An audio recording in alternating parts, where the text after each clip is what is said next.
This video is an introduction to calculating means, which is one of the math skills that you need for your GCSE Science exams. By the end of this video, you should be able to calculate means for lists of data, identify which data to include when calculating the mean, and also use a mean that you're given to calculate the value of a missing piece of data.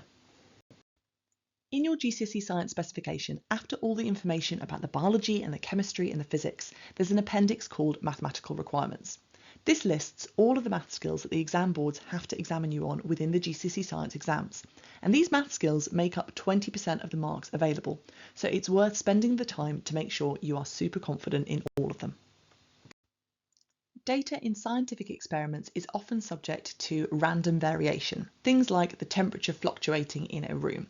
And so it's incredibly common that scientists will repeat their experiments and then use those repeated values to calculate a mean in the hope of eliminating the effect of that random error. In order to calculate the mean, we add up all of the pieces of data that we have and then divide them by the number that there are.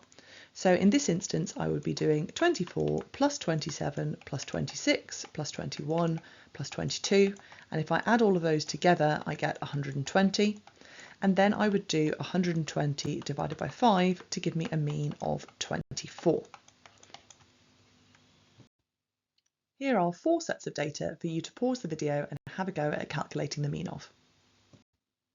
So for this first one, we have 5 pieces of data. If we add them all up, then we get 50, and 50 divided by 5 is 10. Then for the second question, we have 6 pieces of data, and their sum is 150. So 150 divided by 6 is 25. Then we've only got 4 pieces of data, so 360 divided by 4 is 90. And then for the last one, we've got 7 pieces of data, and 291.2 divided by 7 is 41.6. Now, you might be wondering why it is that for these first 3 answers, I've bothered putting 0.0 on the end. Why don't I just write 10?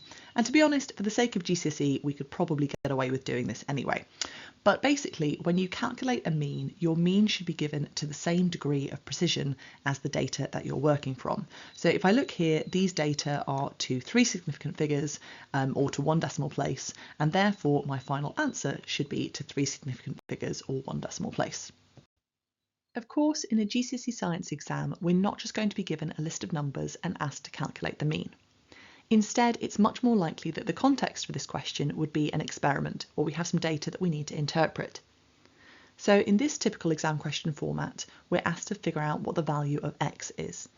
And we can see from the column headers that this is going to be the mean, and we can see that we're being asked to calculate the mean when the concentration of acid is 0.6 moles per decimetre cubed. So firstly, we need to identify that this is the row of data that we're interested in, and so we can ignore the rest of the data and they don't need to be part of our calculation. So in this instance, I would add up 28, 26 and 21 and then divide by 3. So that gives me 75 divided by 3, which gives me a mean of 25. Now, of course, another aspect of scientific data is that sometimes we have anomalous results, and these should not be included when we're calculating a mean. So an anomalous result, or an anomaly, is a value that doesn't fit the pattern of the rest of the data. So you can see with these 6 pieces of data, the value of 12 grams is almost certainly a mistake, and so I would exclude it before I calculate my mean. Often, a question that asks us to calculate the mean will specifically say to not include any anomalous results. And usually, if you work out the mean and do include those anomalous results, you can still have some of the marks, but you will lose 1 mark for not having removed that anomaly. So in this group of data, our anomaly is 11.3 centimetres cubed. And so then I would take the rest of the pieces of data, add them up and divide by 5 to get a mean of 28. Here's a very similar question for you to have a go at. Pause the video and write down what you think the mean is. In this instance, we would exclude 35.4 kilograms, which is clearly an anomalous result. Then we would add up the rest of the pieces of data and divide by 5 to get a mean of 15. For a more challenging question involving means, I could be asked to figure out the value of y. I can see here that the mean of these data are 38. So that tells me that 39 plus 41 plus y, all divided by 3, is going to have a value of 38. If I multiply both sides by 3, then I can find that 39 plus 41 plus y has a value of 38 times 3, which is 114.